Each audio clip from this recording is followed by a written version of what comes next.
ডিগবাজিদের জন্য ওর নাম রাখা হয়েছে জায়েদ খান। ওটা হলো ডিগজল আর এটা হলো সাবেক খান। সুন্দর গোলগাল এবং সবাই আদর করে বিধা আমরা ওর নাম দিয়েছি পরিমণি। খাবার পানি আর পরম আদর যত্ন করে পরিচর্যা করা হচ্ছে শাকিব খান, জায়েদ খান, পরিমণি ও ডিপজলকে। বাজারে উঠলো নতুন গরু পরিমণি, জাহিদ খান, শাকিব খান, ডিপজল। এখন এখানে যদি হিরো আলম থাকতো না তাহলে বলতে পারতাম বাংলাদেশের সব সুপারস্টার এক গলের গরু। প্রচন্ড গরম থেকে রক্ষা পেতে সূর্যের বিরুদ্ধে মামলা করেছেন ভারতের এক বাসিন্দা। শিবপাল সিং নামের ওই ব্যক্তি সূর্যের বিরুদ্ধে ভারতীয় দণ্ডবিধি অনুযায়ী মানসিক ও শারীরিক নির্যাতনের অভিযোগ আনেন। তিনি সূর্যের বিরুদ্ধে কঠোর ব্যবস্থা নেওয়ার জন্য আদালতে আর্জি জানিয়েছেন। না মামা, এবার ঠেলা সামলাও। তোমার আমি আগেই বলছিলাম তাপমাত্রাটা একটু কমাও। কমালা না তো, এখন দেশ না কেস কইরা, এখন ঠেলা সামলাও। কি ভাইয়া? লাস্ট ডেলিভারি কবে? লাস্ট ডেলিভারি ইন্নালিল্লাহ, আমরা কোনো লাস্ট ডেলিভারি দিই না ভাই। আপনি ভুল পুরো নাম্বারে ফোন দিয়েছেন আপনি। আরে বোকা, আমি বললাম লাস্ট ডেলিভারি চলে আসছে না। সেটা তো লাশ না, সেটা তো লাশ না ভাইয়া, সেটা তো লাস্ট শেষ ডেলিভারি। আল্লাহু আকবার, কি করেন আপনারা? রাত 12:30টার দিকে ভাইয়া ফোন দিয়েছেন এটা জিজ্ঞেস করতে যে লাস্ট ডেলিভারি কবে? আরে বোন, উনি ঠিকই বলছে, আপনি কানে কম শুনছেন। না মানে ভাইয়ার বলা বোকা শব্দটা শুই না তাই মনে হলো। করছেন না? হ্যাঁ, তো বউগুলা বান কোনে আছে, তোর কাছে বলবো নাকি?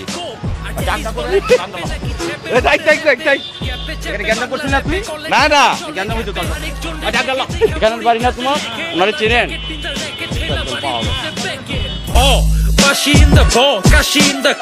এমনিতেই 42-43 ডিগ্রিতে মাথা সবসময় গরম হয়ে থাকে, তার উপরে আবার উল্টোপাল্টা করছেন, কেমনটা লাগে বলেন? ভাগ্য ভালো আশেপাশে কোনো বাস ছিল না, যদি থাকতো তাহলে আপনার পাছা দেয়া ভরে দিত।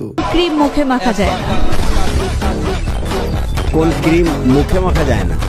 আইসক্রিম। কোন ক্রিম মুখে মাখা যায় না? কোন ক্রিম? Face wash. আপু 100% সত্যি কথা। আপু দেখতে যেমন সুন্দর, তার চেয়ে বেশি সুন্দর তার চিন্তা ভাবনা।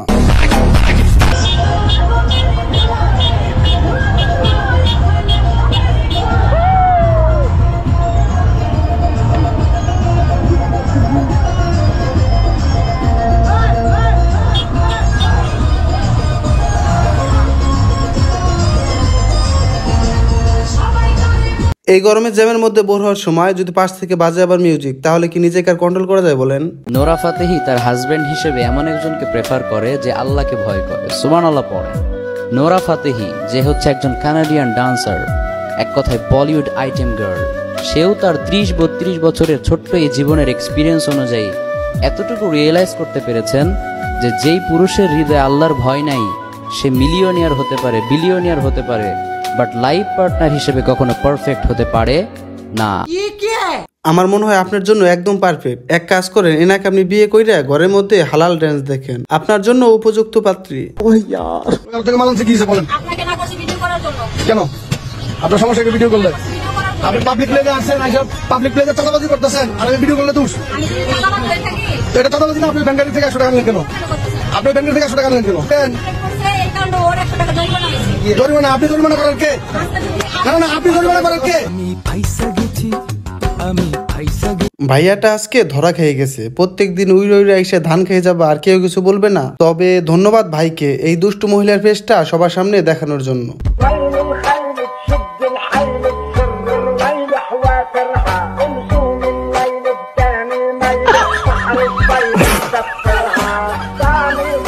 এই চাচার গরমে তার সব ছিঁড়ে গেছে, পারলে ওনার কেউ সমুদ্রে নামায় 2-4টা চুপনি দেন, তাহলে যদি আবার ঠিক হয়। তোমাকে বসাইছি না? ডাক দেওয়ার পরে বস ফেলছে। এই দাঁড়ান, কই যান? এদিকে দাঁড়ান। ওরা তো অনেক দিন বলা হয়েছে। চলেন, আসেন, হয়েছে, এদিকে এদিকে আসেন। কোনটা অফিস? কোনটা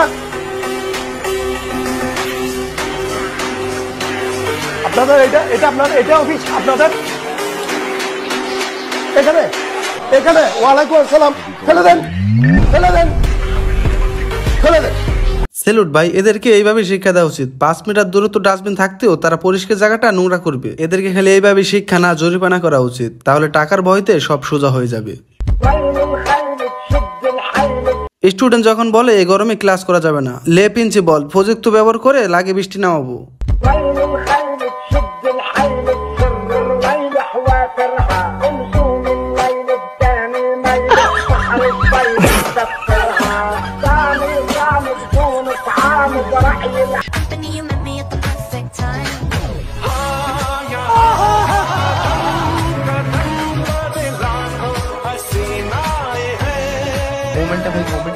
আহা, মেঘ না চাইতে বৃষ্টি, ফ্রেন্ডের সাথে ড্যান্স করবা যায় কিস দিয়ে দিছে, এক ঢিলে দুই পাখি। এইদিকে 4টা ব্রেকআপ হওয়ার পর আমার বান্ধবী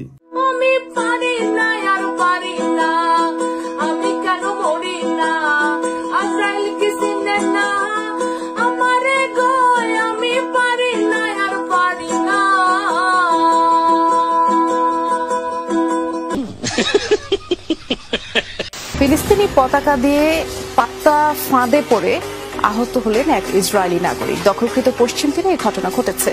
এর মধ্যে সামাজিক যোগাযোগ মাধ্যমে সেই ভিডিও ছড়িয়ে পড়েছে। আপনারা স্ক্রিনে দেখতে পাচ্ছেন। ফিলিস্তিনি পতাকা দেখে এক ব্যক্তি এগিয়ে যান, লাঠি দিয়ে ফেলে দেওয়ার চেষ্টা করেন পতাকাটির, সাথে সাথে বোমার বিস্ফোরণ ঘটে। কি ভাইয়া, ফিলিস্তিন পতাকা দেখলে ছিঁড়ে ফেলবা তাই না? এইবার ভালো করে ছিঁড়ো। एक दिन अखंड भारत बनेगा। अखंड भारत बनेगा एक दिन। अखंड भारत में कितने देश हैं? एक मिनट भाई साहब, अखंड भारत में कितने देश हैं? अखंड भारत में कितने देश हैं? कितने आप बताइए। हमको नहीं पता, आप बता रहे हो ना एक दिन अखंड भारत बनेगा। हाँ, अखंड भारत बनेगा। तो कितने देश मतलब मिलके बनेगा अखंड भारत? है अखंड भारत मतलब क्या है?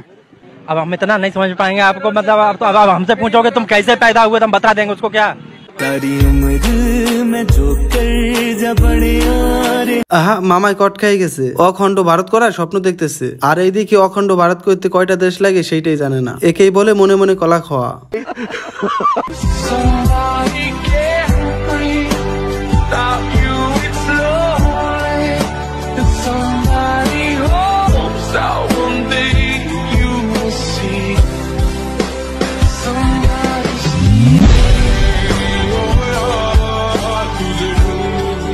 আহা, কত লুতুপুতু ভালোবাসা। একটা সময় ছিল যখন বড়দের ভালোবাসা দেখতাম, আর এখন আমি বড় হয়ে ছোটদের ভালোবাসা দেখতেছি। মাঝখানে আপনি আমি চেপাই পড়ে গেছি। রং মিস্ত্রির কাজ করে যে সামান্য পারিশ্রমিক পান, সেখান থেকেই কিছু টাকা বাঁচিয়ে গাছে গাছে পানির পাত্র বেঁধে পাখিদের তৃষ্ণা মেটাচ্ছেন রং মিস্ত্রি জহির রায়হান।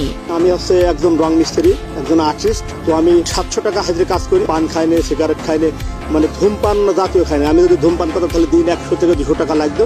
তো সেই টাকা দিয়ে আর কি সেবামূলক কাজ করে আসি।